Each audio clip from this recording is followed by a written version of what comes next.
Hi, my name is Mbali and I'm here with Asanda, and we're talking about something really interesting today. We're talking about multilateralism. I don't know how I didn't bite my tongue while saying that because that is such a big word. I'm hoping that, throughout our chat today, we're able to just really unpack what it is and understand why it is valuable and the need for international organizations such as the EU to enforce multilateral fora within countries such as South Africa. Yeah. So I want to ask you a question.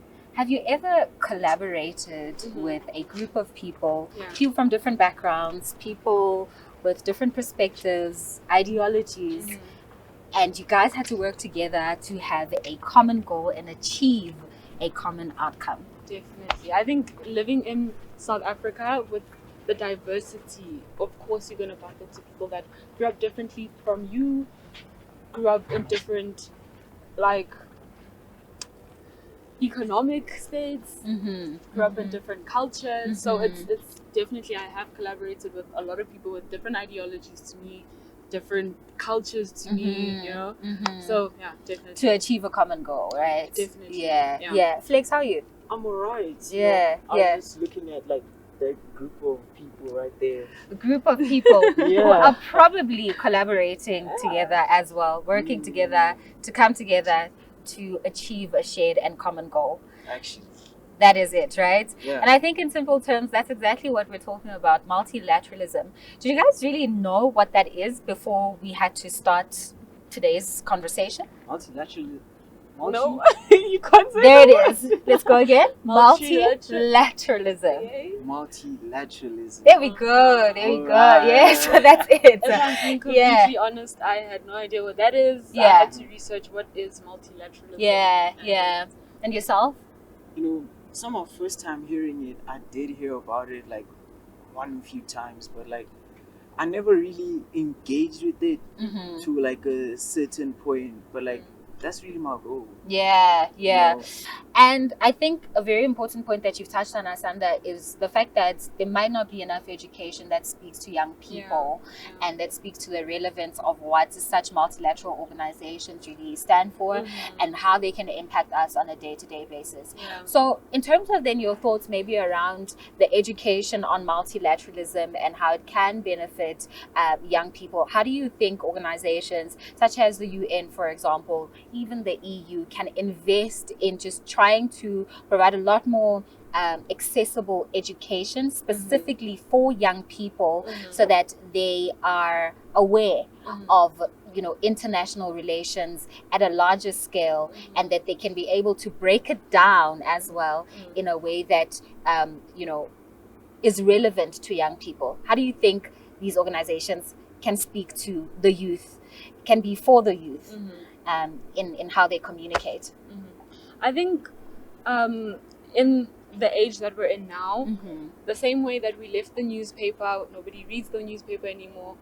I don't think young people actually switch on the channel and watch the news. I don't think we sit down and digest the news as much as we should be.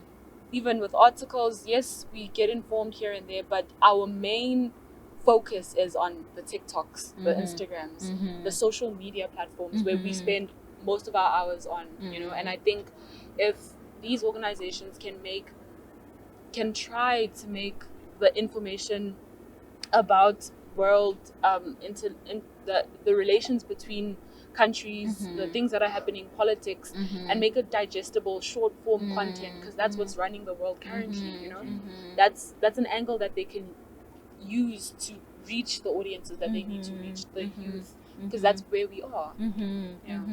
I think that's a very relevant point, looking at things like social media as a means to raise awareness, as a means to ensure that education around political affairs, current affairs, speaks to people, or young people rather, at their level and in a way that they would be able to consume and also share. For you, what do you think about that? For me, a conversation like this kind of goes to show, as you broke it down, I realized that it's not hard to teach, because basically you just told me what it is, and I can already have a grasp on it. You get what I'm saying? So from a younger age, it should just be something that they subtly teach, maybe through the books, through the activities, stuff like that. And then as we grow, we just get used to it. And then that's when we can start implementing like its importance and how it affects us directly as the youth. Yeah. So then, based on the definition that I've given, a very rough definition around what multilateralism really is, why do you think it would be important specifically to have countries come together to collaborate, to be able to just, improve our economic development, and also to add value to each other? Why do you think initiatives such as BRICS, organizations such as the UN, such as WHO, for example, how do you think they play a role, and why is it important for those spaces to exist? I think it's really important, especially looking at the history of our world, with colonization having played a factor, slavery, all these just traumatic things that have happened in our world. It means that countries in Africa are a lot further behind than where the rest of the world is.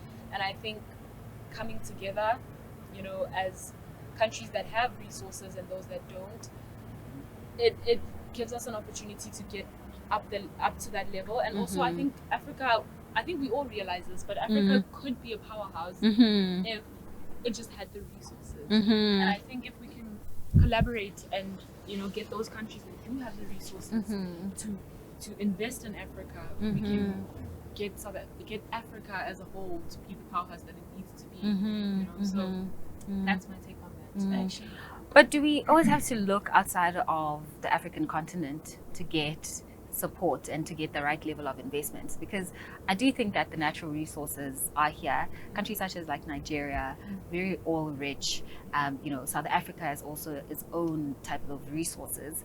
And in this case, do we really need countries from the West to be the ones coming in to support us?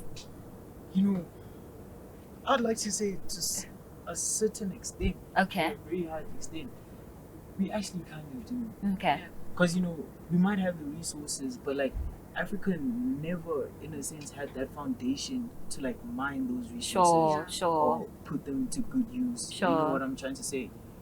Yeah, it's very expensive for Africa, and sometimes it gets exploited for its own resources. But then we still need a way to like extract those resources. Sure. I think we can also speak to the lack of education that is, because for you to use the resources, you need to be educated. Got you. Skilled. Yes. And yes. there's a huge gap. Yeah. When it comes to that. Yeah. 100%. Possibly.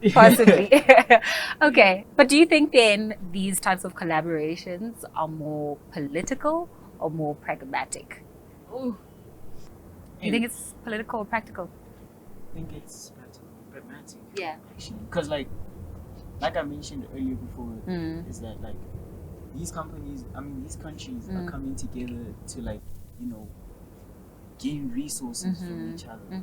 You know what I'm trying to say? And build relationships. Exactly. Yeah. And as much as like Africa is rich in terms of like resources, I feel like there's also some other things that we need from other countries.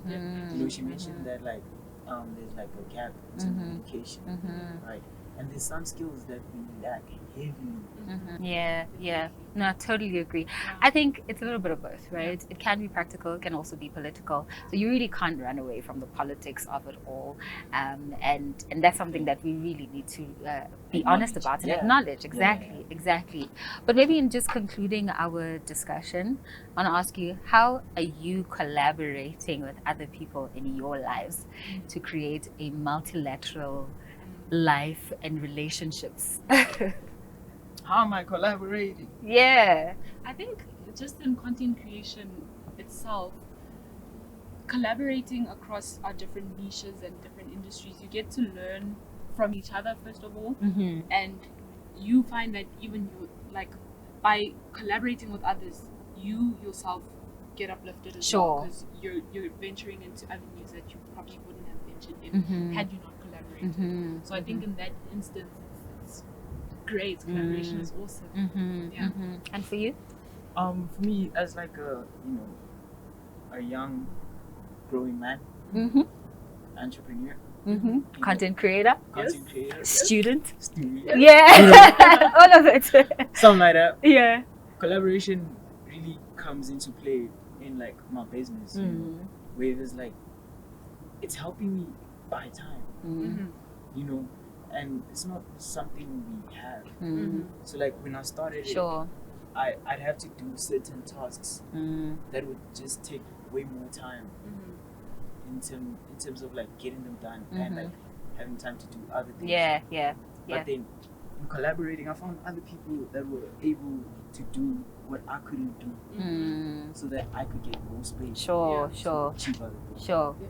So you see how you have benefited from collaborations in your own personal spaces. That's exactly how these countries that are coming together to collaborate to create multilateralism are also benefiting. And I hope that whoever's watching this has also benefited from this conversation and has learned a thing or two about the value of multilateralism in our continent and beyond.